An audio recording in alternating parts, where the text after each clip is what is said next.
Y'all heard his question. How do we, with the new legislature, how do we blend the wonderful conservative aspects of Arkansas with the wonderful progressive aspects of Arkansas, including the contributions made by several of the folks in this room, including our two United States senators here. At the risk of total immodesty in this, I don't want this to go the wrong way.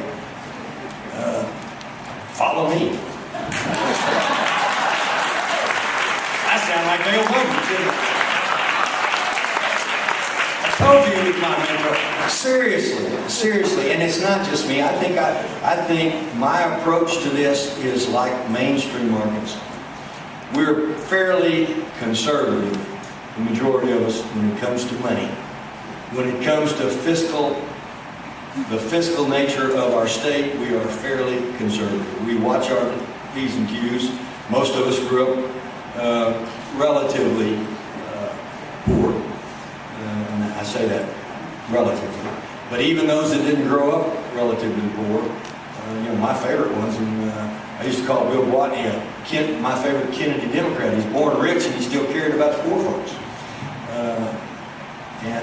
So I think the conservative nature in money, and then the progressive nature of trying to help people who don't otherwise have anybody to help them. Trying to be inclusive and say, I don't care where you live, where you come from, where you're born, what color you are, what creed you are. I don't care anything about any of these distinctions. You're part of my family. You're an Arkansan. We have to take care of each other. And I expect you to do your full day's work, but if you can't, I want to be there to help lift you up. If you're old, if you're handicapped, if you're uneducated, if your children need something, if you can't afford to send your kids to college, it's incumbent on all of us to pitch in together and help them. So how do you blend it? You blend it like Dale Bunkers blended, and David Pryor, and Jim Guy Tucker, and all of the rest who have come before, Bill Clinton. That we have a litany of people who have watched their money and been conservative in those arenas and progressive in trying to build the quality of life by helping the folks who otherwise didn't have an opportunity to help themselves. That's how we build our state. That's how we build it. People that run for office have an obligation to do what they say they're going to do, so they better be careful about what they say they're going to do when they run. Because everybody thinks they're going to win or they wouldn't be running. And so they need to think more about that while they're running. But instead of just responding to the whim of the moment, what Alexander Hamilton called the tyranny of the majority, they got an obligation as elected officials to lead by looking at the bigger picture, and sometimes that's not popular. The speakers back there, we've got to figure out a way on the roads. It's not popular to talk about taxes. You can't have roads without taxes. I don't have an answer right now. I'm working with the speaker. He's courageous enough to take the lead. That's the kind of thing that you got to stand there and stand up and say and talk about.